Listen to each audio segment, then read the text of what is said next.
Hey George, Hey here we Nick, are. how you doing? Here we are again. Well, not again. It's the first time we've seen you in Bristol, apart from Yes. so it's nice to be local, right? Yeah, I got up this morning, I had a cup of tea, had something to eat, and came down here. I was down here within 10 minutes in a taxi, so Nice. it's all right. Yeah, no, it's nice to be doing something in our hometown. Obviously, UDO, we're from Bristol. We're based in Bristol. We manufacture in Bristol. We assemble in Bristol. So yeah, we've got all our instruments here. We've got our desktops, our Super 6s, all in uniform color. So I think it's looking pretty nice. I quite like nice. it. It's like makes me think of Star Wars, like the control panel of some sort of Rebel Alliance ship. Yeah, I'll go with that. So last time we saw you, it was all very exciting, and it was the first look at the brand new Super Gemini, which people seem to have received really well. I remember seeing you because obviously with a big old analog slash FPGA on a polysynth, it's a chunk of change, but everybody went, "Oh, seems very reasonable."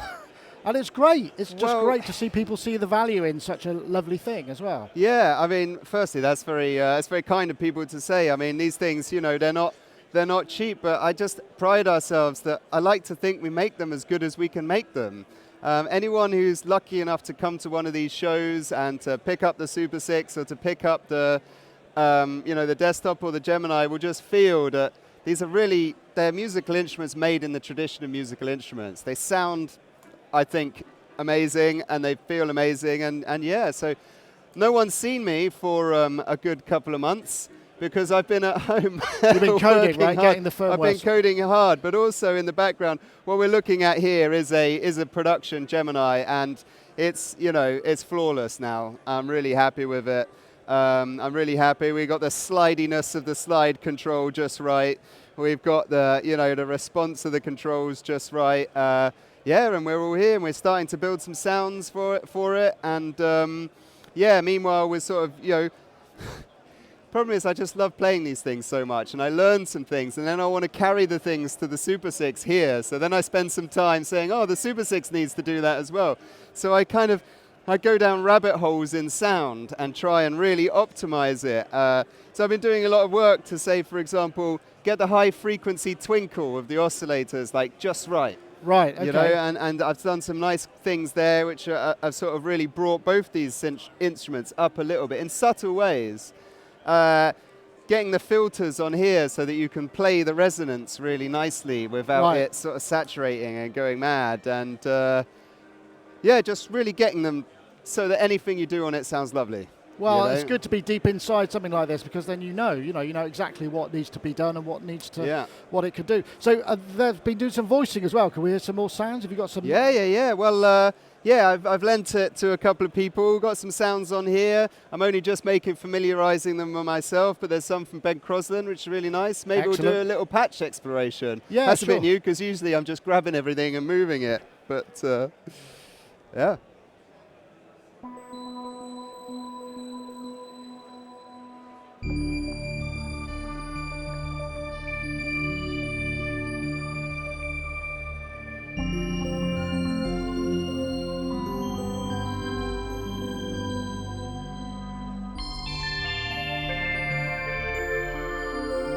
So this sounds like a single sound, or is it a dual sound? Because I mean, obviously, for people who don't know, essentially we've got two complete layers. Yeah. So you're listening at the moment. This is a dual patch.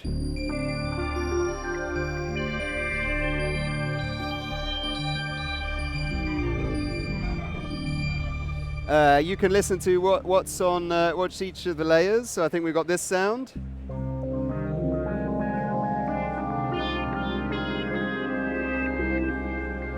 And on the upper layer, some tinkle. Some tinkles. So I wanted to there's a couple of sounds. One thing that Ben Crosland has done is he's made a really great kick drum. That absolutely bangs for me. And this is like bringing pleasure to my face because I have tried really hard with the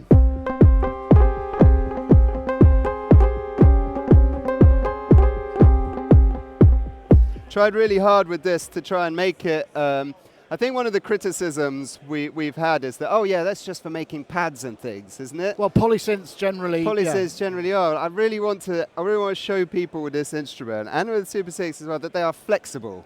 You know, if you want to sort of go raucous and get really straight down the middle mono sounds, you really can. And of course, this makes it a bit easier because you can put it in true mono with switches, so it gets rid of any of the kind of stereo aspects. But yeah, there's all sorts of interesting. I'm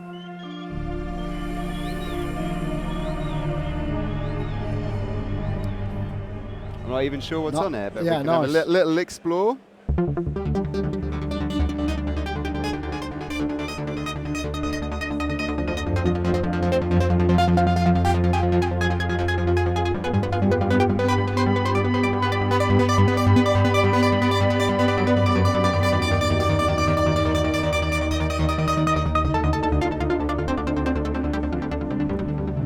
Lovely.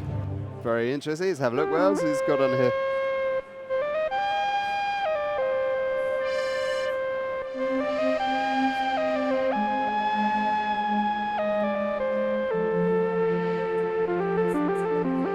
That sounds very wonky in a sort of true analog kind of way. Yeah, what's nice about that is the poly aftertouch.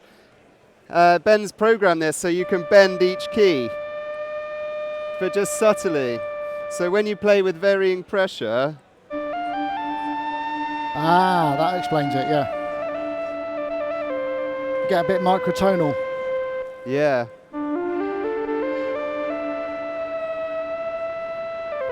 Speaking of poly, does it respond to MPE? Have you got that implemented? Yes, it does. Yeah, absolutely. I've just been doing a bit of work with the Super 6 as well. I got an Osmos. Expressive E were very kind to lend me one. So I've been playing around with it. Hazel Mills is going to make a video with the Osmos and the Super 6 imminently. So she's got the Osmos. We've been setting that up together. We've set it up with the Roly, with the Lindstrument.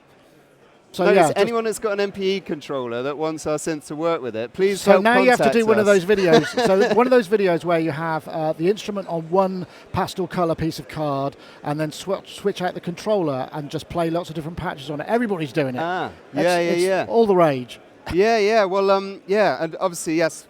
Yeah, I mean, I'd love to do that. And yeah, with the MPE thing, the more controllers we get to use, the more we can make sure that it works with all of them. But yes, this has MPE. I mean,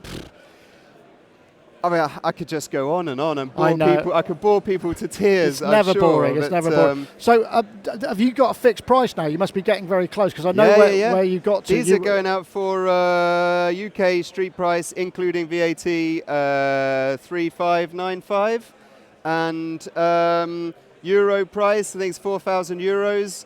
Dollars, I think it's just a little bit higher. I think it's like $4,100. So you hit your estimate pretty well bang on. That's a good. Beg your pardon? You hit your initial estimate pretty well bang on. Well, I had all the bits. I was sitting on them. So unfortunately we can do it. So we'll be able to maintain that price until we've done our first sort of run and hopefully maintain it. I know it's hard times in the market at the moment, and my thoughts for everyone, all of the dealers, the retailers and individuals that are having a bit of a hard time. So let's just keep the faith and keep going. But I think anyone who gets this instrument, they're not going to be disappointed. I mean, I just have so much fun, and so does everyone who touches it. Yeah. Brilliant. George, thank you very much. No, thank you, Nick. Really appreciate it. Nice to see you.